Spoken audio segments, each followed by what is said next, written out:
Ó, o Cleito Andrade, ele tá dizendo aqui o seguinte: qual é o limite em trabalhar para o reino de Deus, servindo o corpo de Cristo e o ativismo na igreja, se envolvendo com as programações da igreja?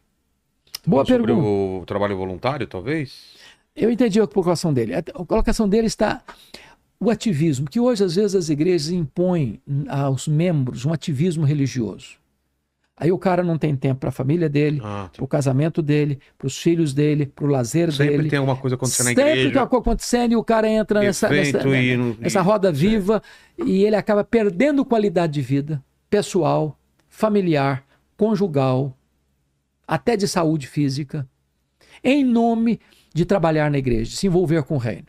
Então, é necessário que haja equilíbrio. Tudo na vida precisa de equilíbrio.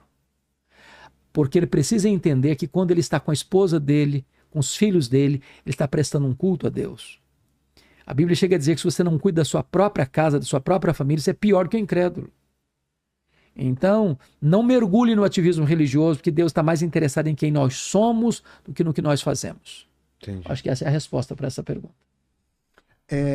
Tem agora aqui a do Rodrigo Brasil. Ele falou aqui: qual a opinião do senhor sobre a mulher ser pastora? Em alguns casos, líder de igreja. Tem base na palavra? Essa é uma questão sensível, extremamente sensível. Eu conheço pessoas piedosas. Paulo falou alguma coisa sobre isso ou não? Esse assunto é um assunto polêmico sobre a mulher falar na igreja. Sim, ele, tanto em 1 Coríntios 14 quanto em 1 Timóteo 2, ele diz para a mulher não falar, exercer papel de homem, de liderança. Eu tenho entendimento, às vezes, de que a mulher não possa falar. Eu creio que a mulher pode pregar, mas eu não vejo base bíblica para ordenação, nem ao diaconato, pastoreio? Nem para presbítero, nem para o pastoreio. Tá. Eu não vejo nenhum exemplo no Novo Testamento de ordenação nesse sentido.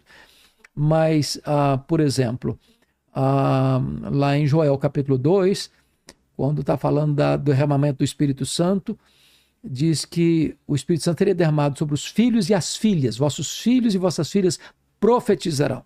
Dentro do entendimento da igreja cristã, evangélica, protestante, dom de profecia não é trazer nova revelação, é expor as Escrituras. Quando você vai ver o cumprimento dessa profecia de Joel, capítulo 2, verso 28 e 29, lá em Atos 2, o Espírito Santo é derramado sobre quem? Está lá escrito que foram 120 pessoas que vieram e ficaram no cenáculo. Oraram 10 dias consecutivamente, todos unânimes orando.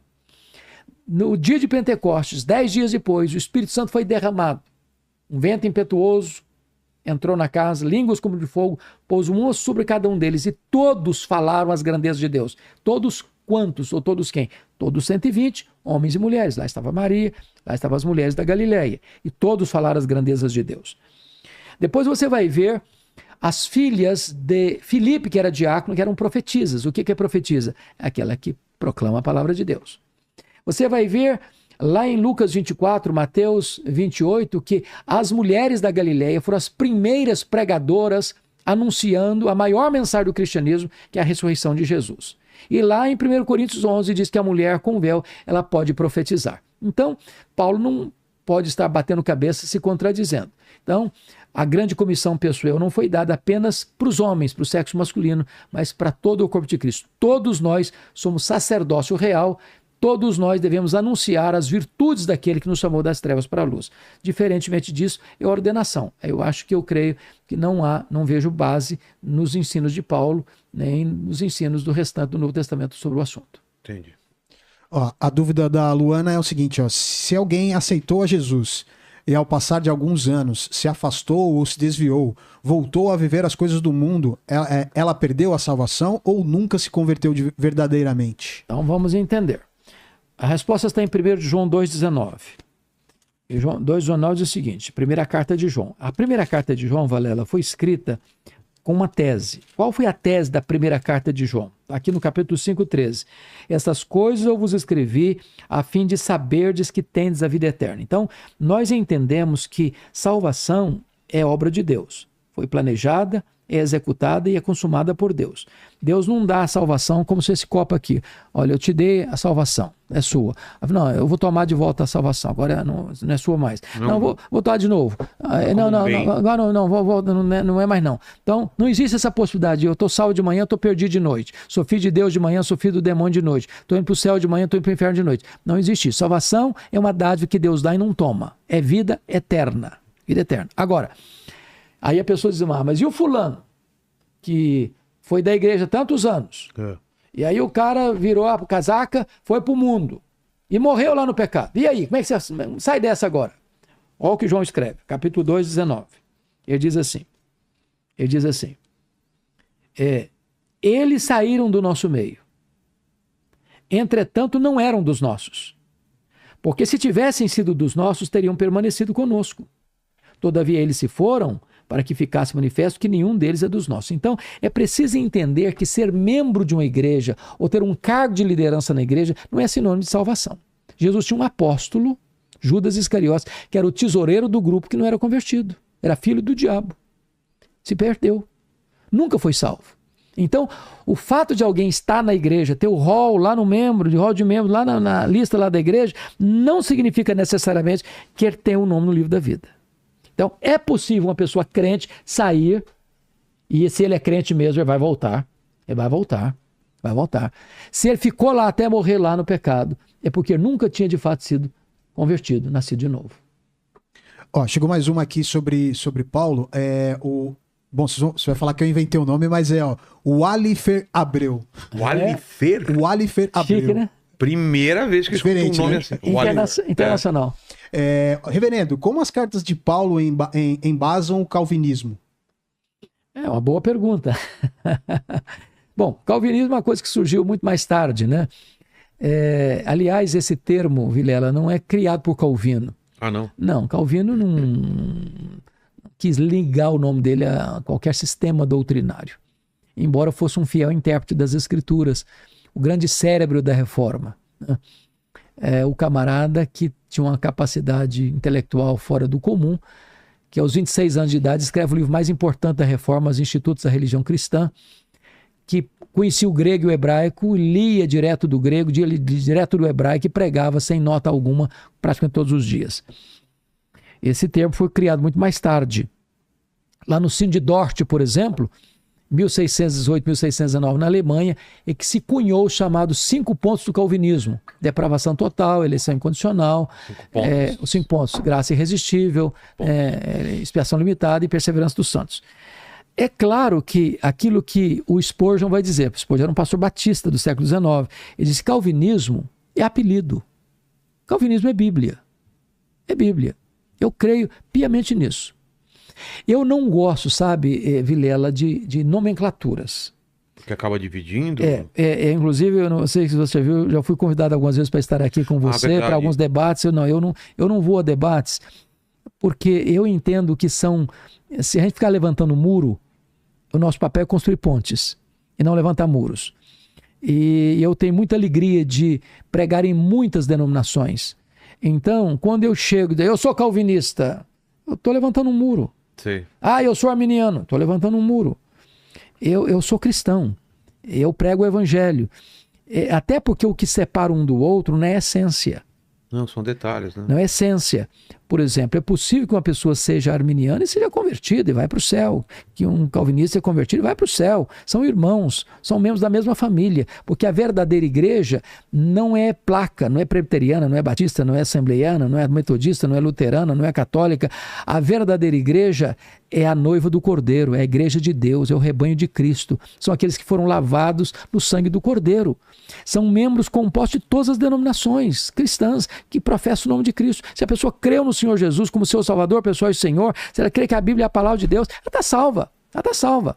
Agora, se ela está na Batista, na Assembleia, na Metodista, na Presbiteriana, na comunidade A, B, C ou D, ela faz parte da única igreja verdadeira, que é o corpo de Cristo. Então, isso não significa que nós não tenhamos convicções absolutas. Eu as tenho. Mas eu acho que quando você levanta a bandeira da nomenclatura, você está levantando um muro. E talvez é melhor construir pontes. Perfeito. Mas, até onde vão essas pontes Boa pergunta. Que passam para o caminho de heresia ou de enganação. Você entendeu a pergunta, né? Entendi a pergunta. Tem pontes e tem pontes. E aí é por isso que eu disse lá na carta aos Romanos, você se lembra disso? Eu falei que Romanos 14 e 15 é o relacionamento do cristão com cristãos que pensam diferentes em coisas secundárias. Por exemplo, eu não prego em seita. Nunca preguei e não vou pregar. Se Deus me permitir, eu jamais pregarei. O que é seita? É isso que eu ia perguntar. O que é seita? Qual a diferença de uma igreja para uma seita? Primeiro... Tem a mais famosa, né? Seita... A seita que dói menos. A seita é um segmento religioso que nega verdades absolutas do cristianismo. Por exemplo... Vai de encontro ao que está na Bíblia. De encontro ao que está na Bíblia. Então, o cara chega e diz, não, eu não creio que a Bíblia é a palavra de Deus, não. Tem um outro livro que nós adotamos no lugar da Bíblia, ou igual à Bíblia, ou acima da Bíblia, alguém ou do lado da Bíblia. As palavras e escreveu uma nova Bíblia. Então, recebeu revelações lá, profetiza tal, profeta tal, que tem a mesma autoridade da Escritura. Isso é seita. Entendi. Outra pessoa diz, não, eu não creio que Deus é trino, não. Eu só creio em Jesus, não creio em Deus Pai, não creio em Deus Espírito Santo. Não negocio isso. Não, eu não creio que só Jesus salva, não. Jesus salva, mas Maria também salva, mas Pedro também salva, mas o Papa também salva. As boas ações. Mas as boas ações também salvam. Não, eu acho que não vai ter inferno. Não, inferno não existe, não. Que é isso? Morreu, acabou. Isso é seita. Não tem ressurreição, não. Ou seja, verdades essenciais do cristianismo não se negocia. Todas as igrejas evangélicas, elas creem da mesma maneira naquilo que é pilar. Por exemplo, imagine você escatologia. Nós temos, dentro da escatologia, gente que é amilenista, gente que é pós-milenista, gente que é pré-milenista. Os pré-milenistas têm midi-tribulacionistas, pré-tribulacionistas, pós-tribulacionistas. Isso são correntes de interpretação de uma doutrina. O que é a doutrina? Jesus vai voltar. Segundo, os mortos vão ressuscitar. Terceiro, vai ter juízo final. Quarto, vai ter céu, vai ter inferno. Isso é doutrina. Agora, se o camarada é pós-milenista, ou amilenista, ou pré-milenista, isso não envolveu a essência da doutrina. Eu convivo com isso. Não tem nenhum problema com isso. Embora tenha a minha convicção. Claro. É a minha convicção. Mas não feriu o quê? A essência. Agora, você muito bem, eu não posso construir pontes que vai juntar a heresia. Porque a heresia é abominável para Deus. Não, de jeito nenhum. Agora, é possível, Vilela, que haja cristãos com deficiência doutrinária. E deficiência doutrinária não é a mesma coisa de heresia. Qual a diferença?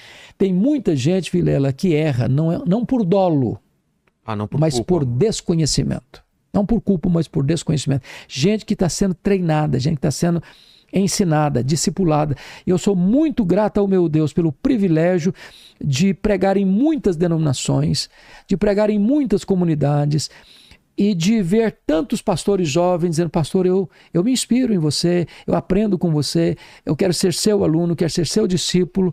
Por quê? Porque essas pessoas se cometem um erro aqui, ali e acolá, não é porque querem errar, não é porque estão deliberadamente querendo errar, é porque não foram instruídas ainda. Nosso papel, mais velhos, cabecinha branca, é ajudar a que estão começando na fé e ajudá-los a se tornarem maduros na fé. Entendi.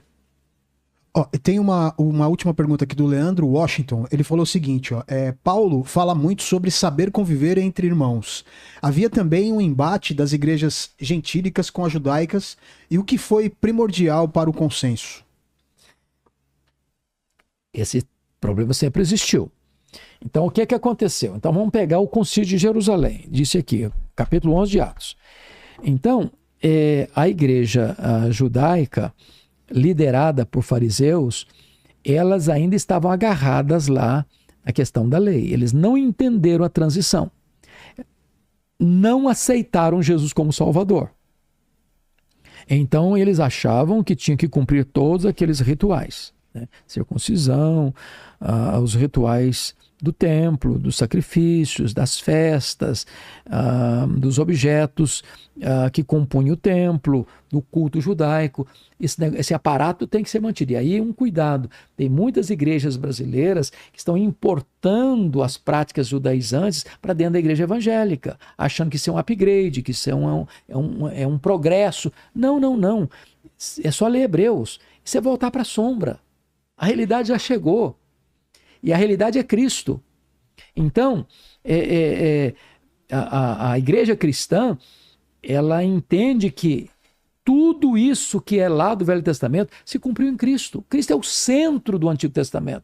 Ele é a semente da mulher, ele é o descendente de Abraão, ele é o cordeiro da Páscoa, ele é representado pelo maná e pela água que brotava da rocha, ele é representado pela coluna de nuvem e pela coluna de fogo, ele é representado pelo tabernáculo, pela arca da aliança, pelo templo, pelas festas, pelos rituais, pelo sábado, tudo isso era sombra dele. Ele veio, chegou à realidade. Quando chega à realidade, a sombra não precisa mais. Quem é essa imagem aí, Leni? Essa aqui foi uma que a gente gerou por inteligência artificial aqui, de como seria o... Ah, como seria Paulo como Apóstolo? seria Olha aí, Paulo você viu? Olha que interessante, cara. Muito legal, né? Olhar meio, né? Firme, hein? Firme, né? Gostei. Que bacana. É isso aí. Cara. Como que você colocou lá? Como seria uma imagem A gente colocou... no Midjourney? Exatamente, como seria a imagem a imagem de Paulo, Paulo. né? Apóstolo Paulo. Porque tem que explicar isso pro nosso amigo Paulo aqui, que é o Kratos, porque ele tá procurando foto de Paulo. Falou, Vilela, não, a gente não tá achando foto da época de Paulo. E ele falou aqui pra mim assim, nossa, ele gerou a imagem de Paulo, mas o Paulo que ele gerou não é careca. Eu falei, mas não é a sua imagem, Paulo. Exato, a é imagem do outro Paulo, né? cara. Então, e você falou que Paulo é pequeno. O nome significa pequeno. E Saulo, você sabe? Saulo não é o mesmo nome romano. de Saul. Ah, é É o mesmo? mesmo Saul, rei Saul, Saulo. É a É mesma que coisa. origem Saulo é aqui? É de judaica. É judaica? É a mesma coisa. É isso, É Leni. isso, que foi.